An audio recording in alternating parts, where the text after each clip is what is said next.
Hey, what's going on everybody? BDO 44 coming at you in another video. Alright, so as a person who speaks on basketball, this has been a tough night because the box score for this game has been unavailable, and I've been going crazy looking at every single website trying to find as much information about this game. I watched the highlights again after watching the game just so that I can have as much to give you without numbers. So I'm going in blind, you guys, but I'm just gonna go by what I saw, and my basketball IQ is whatever. So let's just talk about the overall understanding. Los Angeles Lakers got their butts whooped real bad. We lost by 47 points. The score was like 133 to 80 something. I don't know. You do the math. It was horrible, man. The last game we played against the Minnesota Timberwolves, we got blown out, and it was like pulling teeth. This one was like pulling teeth as well. It was real hard to watch, real hard to just get anything going, I guess, for our squad. You know, you could clearly see the guys were putting in the work. The effort was there. But the Sacramento Kings forced the issue and made it very difficult for us to do really anything we were trying to accomplish. We were dealing with their physicality. It wasn't working. They were overpowering us. Our centers were playing hard but getting outplayed. You got to give their shooters credit. Davion Mitchell, if he's going to start shooting the three, man, you guys got to watch out for this young man because he's already one of the best defenders in the world. I've been screaming about the fact that he can pretty much defend anybody. His size is just, he's very, very, very gifted in that way. They call him off night for a reason. But now his offensive game is starting to show us that the only real weakness that he had was that he couldn't shoot the three very well. He's a guy who's streaky. Well, that three-point shot was falling all over the place tonight, so that really stood out for me. They're going to have to find some minutes for him, real starters minutes, or they're going to lose him because he can't. I don't see him playing behind De'Aaron Fox for too long. I don't think so. I'm just going to be honest with you. I think he got as much upside as De'Aaron Fox if he's going to shoot above 35% from three for his career. If he shoots very well from three, it's night-night. It ain't just off-night. So that dude is a problem. Overall, the Sacramento Kings are a really good defensive team, man. I was just impressed with Mike Brown, believe it or not. And that's somebody who's coached our team before. We didn't have a good tenure with him. But with what he's doing in this preseason, we've seen him twice. He's been phenomenal. Their team is undefeated, and it ain't just because the team is playing hard. They're structuring things well. They are defending well. And this is a brand new year for him, and he's got his team on the string. They look great. The roster looks good, so just give credit to the Sacramento Kings. They made some questionable moves to put this roster together, but ultimately they're cohesive, and I think they're going to make the playoffs. I'm a firm believer that the Sacramento Kings are a playoff team, and with them missing two of their most potent players in Kevin Huerter and Keegan Murray, I think that we didn't even see their best tonight. Not even close. So be very aware. If the Sacramento Kings develop into a legitimate playoff team, you heard it here first. There will be no surprises. That's the thing, man. I don't think it was just us kind of running into our own struggles as much as we ran into a real team who's going to do this to a lot of people. They're going to do that to many. And I would not be surprised if they went over 40 games.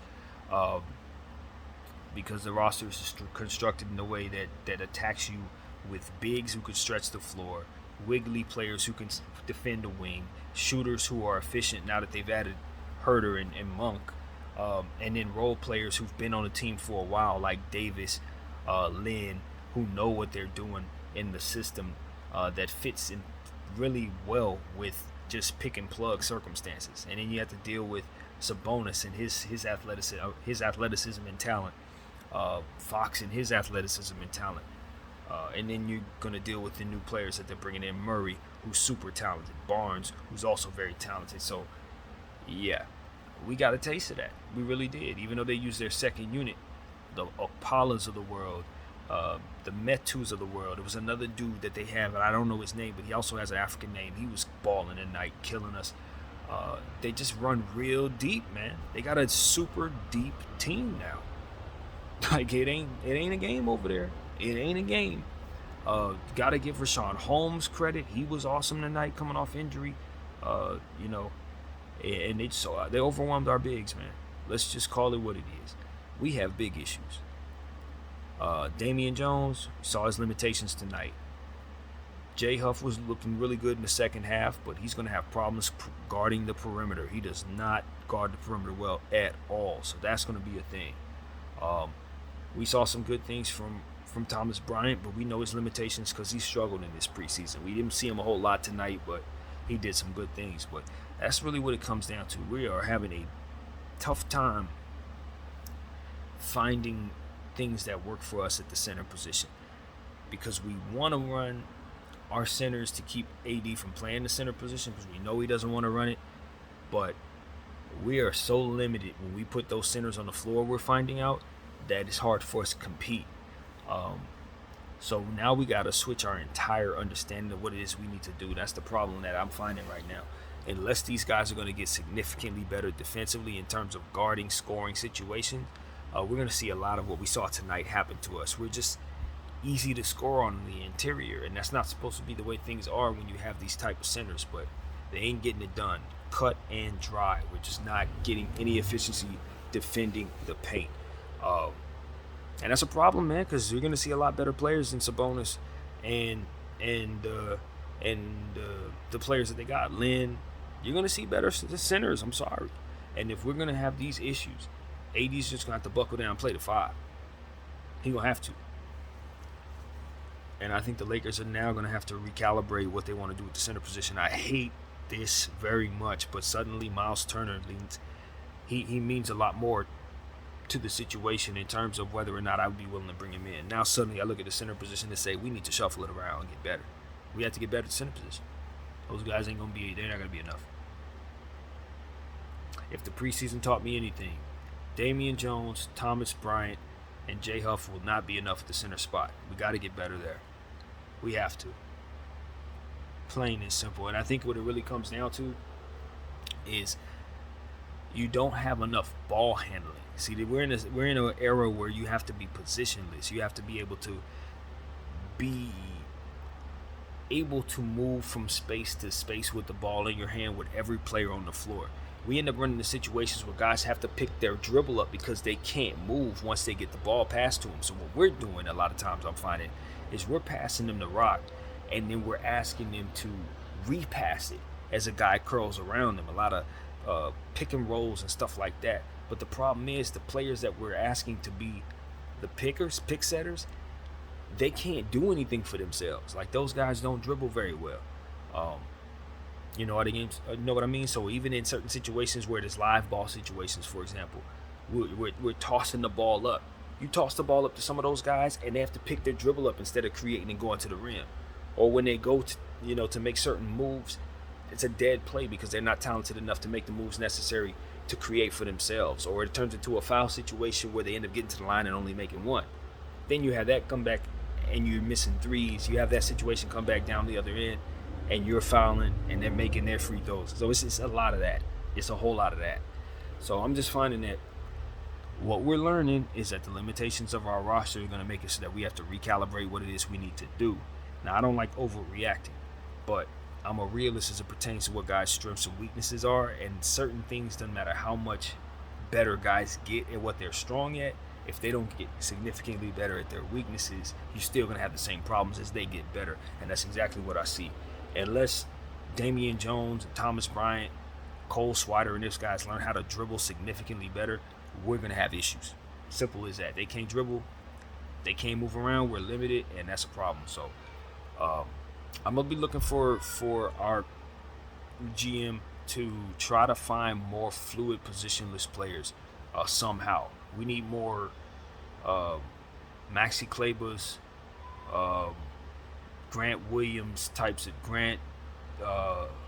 Jeremy Grant. We need more of those type of guys, man. Big dudes who can play positionless, anybody of that ilk who can just slip up and down. That's why I think I'm on board with the Lakers playing Max Christie as much as we are, because I understand that he kind of fits that mold. He's tall enough and can grow big enough to where you can put him at the 3 if you have to. Same thing with the Austin Reeves as well. You can put him at the 3 if you need to. Hopefully when we get Troy Brown out there, he can be a good player for us, and we can do that with him as well. That way we can cut down on what it is I just described. Because as long as that's a dynamic and we have the one-dimensional players, we're not going to be good enough to win nothing. It's simple as that, man. I just know better. I know better. You know, you need to be able to do more on the basketball floor than some of our guys are just able to, like literally able to. Now there were some things down there that I thought we could have did a little differently, but you know, that's I guess what you don't do. You know what I mean? Because it's a preseason situation and you want to see exactly what should not be done. So it's purposeful when you see certain things in the preseason that doesn't work. I think we saw a lot of that being done. Problem is how do you adjust out of it? And judging by what I saw with the roster issues that we're having with our guards and our forwards, first of all, we're lacking in our forward situation in terms of our wings. We know that. Once you give away Stanley Johnson and THT, you're kind of lacking at the 3 spot. So we're playing guys out of position to begin with there, which kind of limits what our bigs room for error is, right? So if we had better wings, some of the things that I just described doesn't matter as much. It all connects, unfortunately. So now you got that going on. Then you got a point guard situation, which is all over the place. And the reason why is because we have point guards that do different things. They all do different things. Patrick Beverley's a guy who plays defense, can pass a little bit, shoot the ball some, but the majority of what it is, he focuses on defense. Russell Westbrook plays no defense, can't shoot at all. What he's looking to do is push the pace and get the ball to bigs for easy buckets, get to the line, hopefully draw fouls for others, rebound the ball as much as he can, and stay on the floor as much as possible to do that as much as possible so he can get in the rhythm. We put him on the floor for a little bit in the second unit. He got a couple assists, had to sit back down. He's not able to get into a good enough rhythm to ever be the player that he can be. Makes a couple mistakes, sits down. That's not his game. He has to be out there a lot, doing it a lot to get good at it a lot. And then that's what it is for him.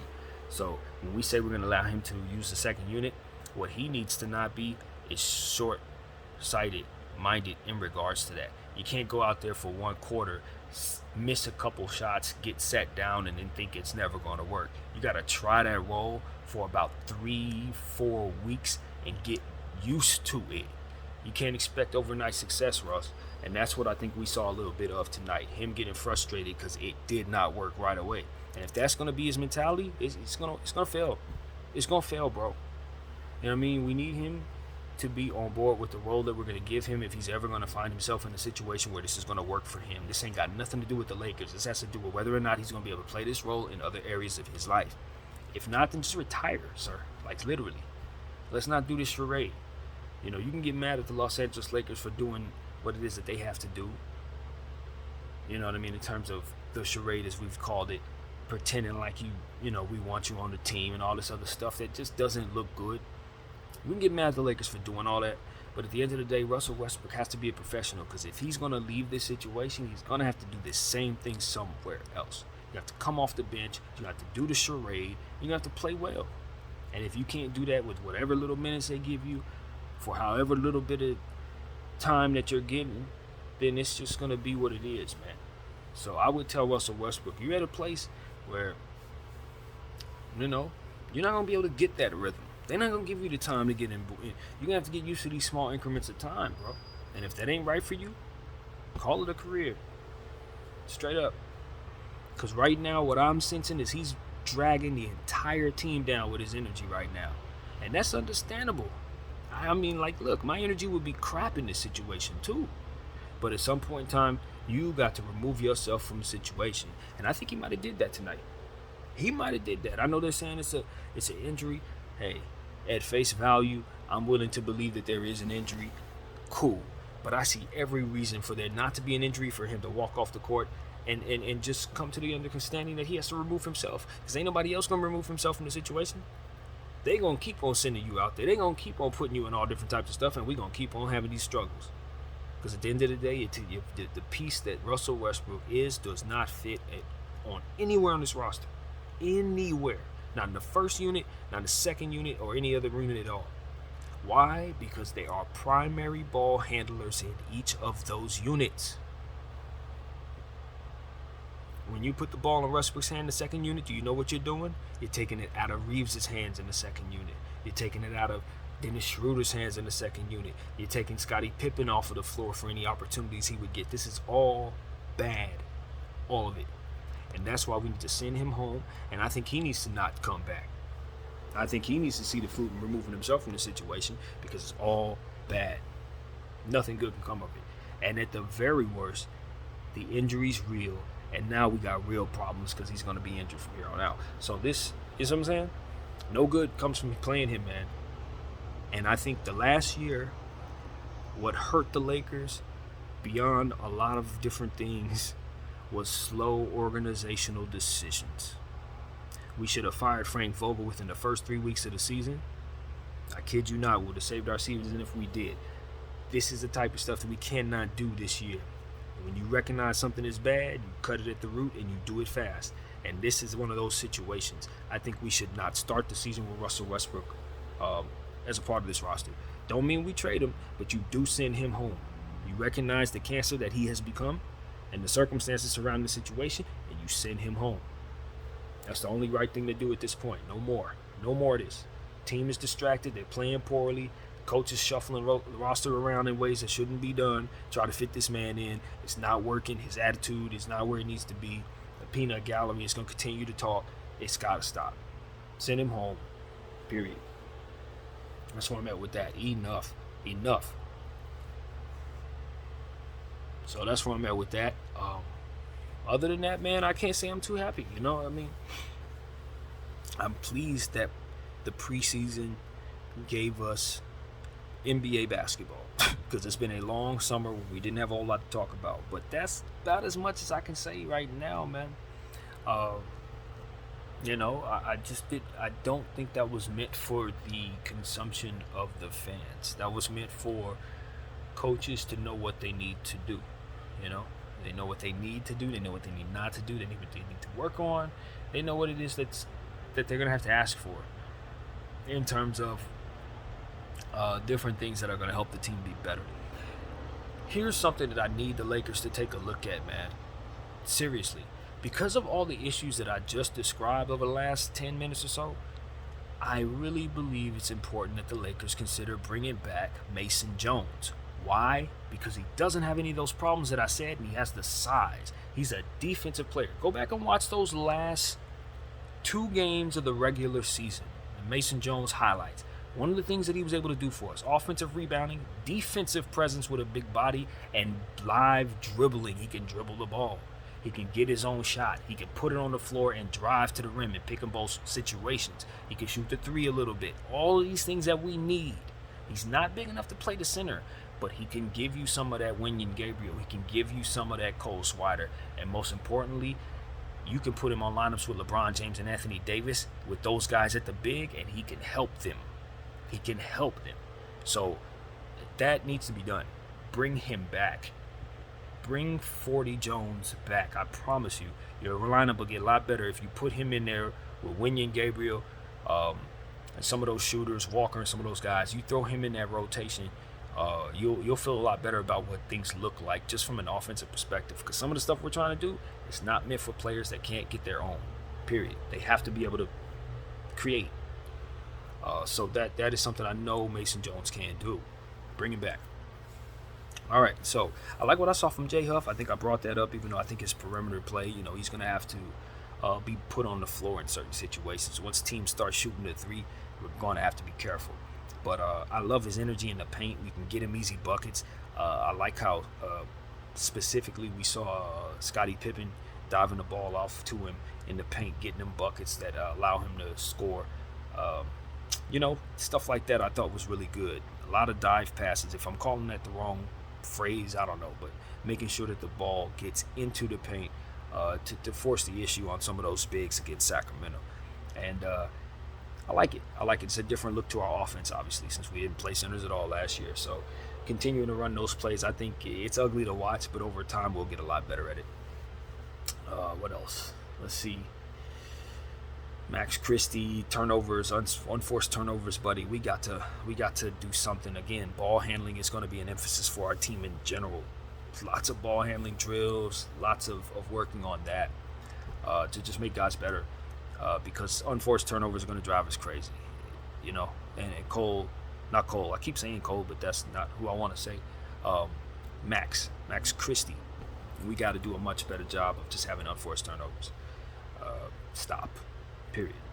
Bring it to an end. What else can we say? 37 is a weapon. We gotta use him more. I say this, you know, I'm talking about Matt Ryan. He came in and got hot, and we stopped looking for him. You know, and I think a lot of that had to do with the guard play that was on the floor. We had some hopefuls on the floor at the time. Guys are looking for their own. But I'll tell guys who are on the verge of being cut, if you really want to impress the scouts, look to make the team succeed with you being on the floor. If that means passing up a forced situation, you know, passing up a shot, maybe to get a hot guy the ball, that's the best way. I'm thinking of Shaquille Harrison. It was a one particular play where we had 2 threes hit. We were down by 15 points. Had cut it to 15 because of Matt Ryan's 2 3-point shots.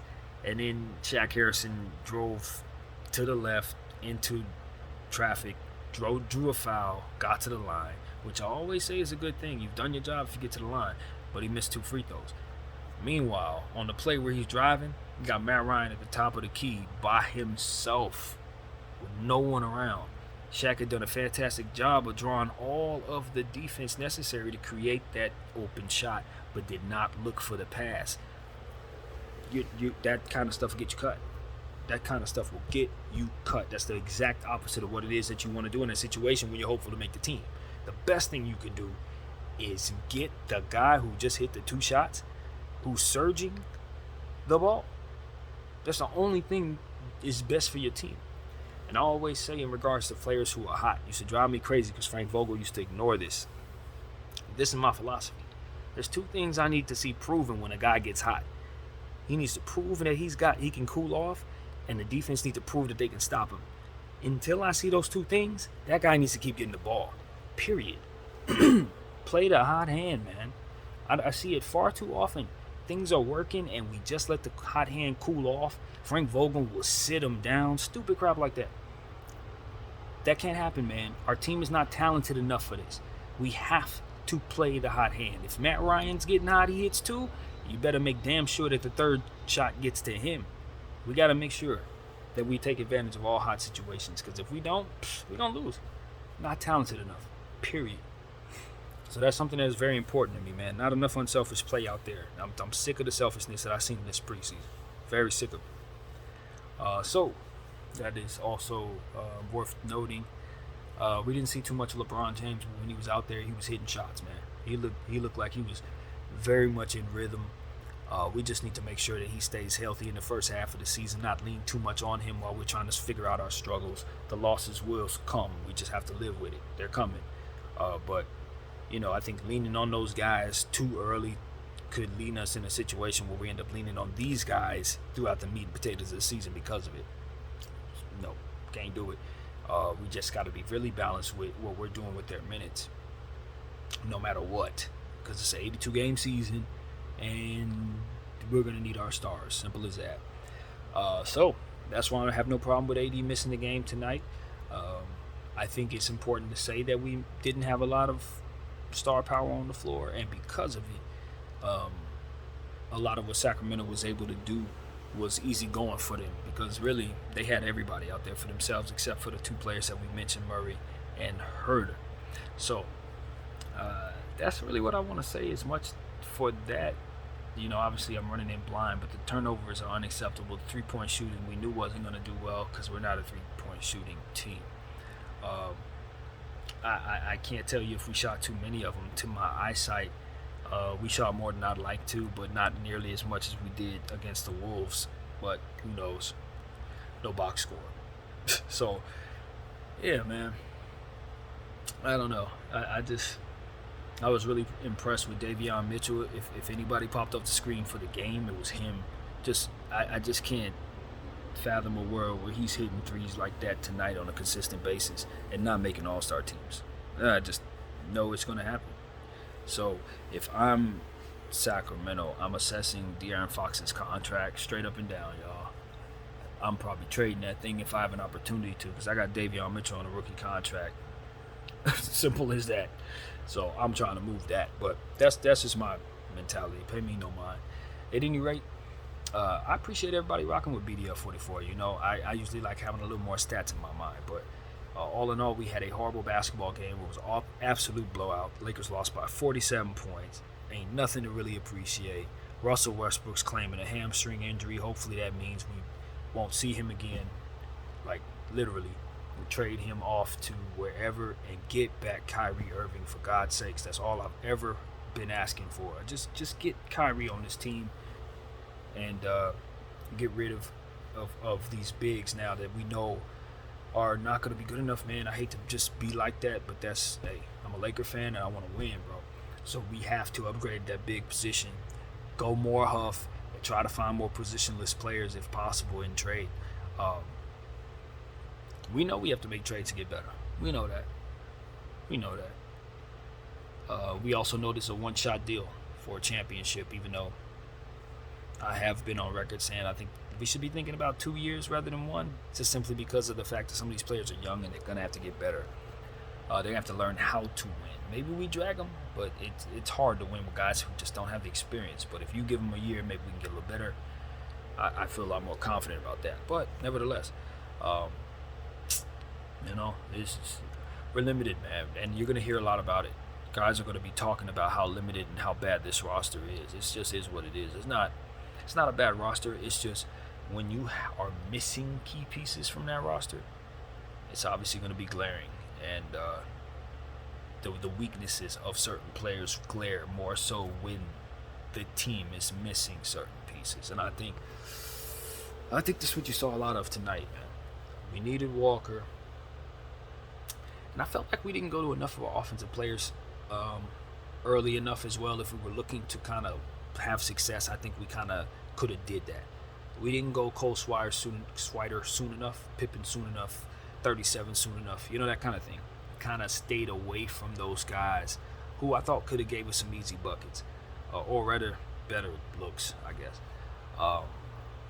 Stayed with Jones a little longer than necessary, stayed with Christie a little longer than necessary, that sort of thing. So, I don't know. I think it's hard to assess if that was either a rookie mistake, I guess, or deliberate decision by Darvin Ham to kind of leave guys out there a little longer than maybe you'd want them to. Got to look for fatigue, things like that. I thought Damian Jones in the first half was left out there just too long, got a little tired, and ended up getting hurt. So you got to look for guys getting tired. Once they get tired, the muscles start getting a little wobbly. Yeah, they're more susceptible to things going wrong. That's what I've seen in my 30-plus years of watching this sport. So, yeah, man, that is pretty much the gist of my thoughts, man. I'd love to give you more, but this is what I got. Sacramento's for real, and thank goodness we don't have to be in that building again till January. So hopefully we'll be a much better team by then. Shout out Malik Monk, Juan Toscano Anderson. He and Monk got into it a little bit. That kind of thing. We got to keep an eye on that kind of stuff as the season progresses. We never forget about those little jarring moments because they do linger as the season progresses. You see a guy 2, 3, 4 times. The next thing you know, it could be a thing. You never know, but this is where we're at, man. Preseason basketball is over. We got real basketball coming up. First game, Chase Center next Thursday. Golden State Warriors, man. You know what it is. We know what we have to do. Play a lot better than we did. Play our starters, obviously, more. Particularly our superstars. But, yeah. We know what doesn't work, man. Simple and plain. We will talk more about it tomorrow. But I'm not in love with our big situation as of today. Yeah. New information calls for new opinions, and I will give you those as they come. We got to get better. My name is PDF44. I thank you all for watching.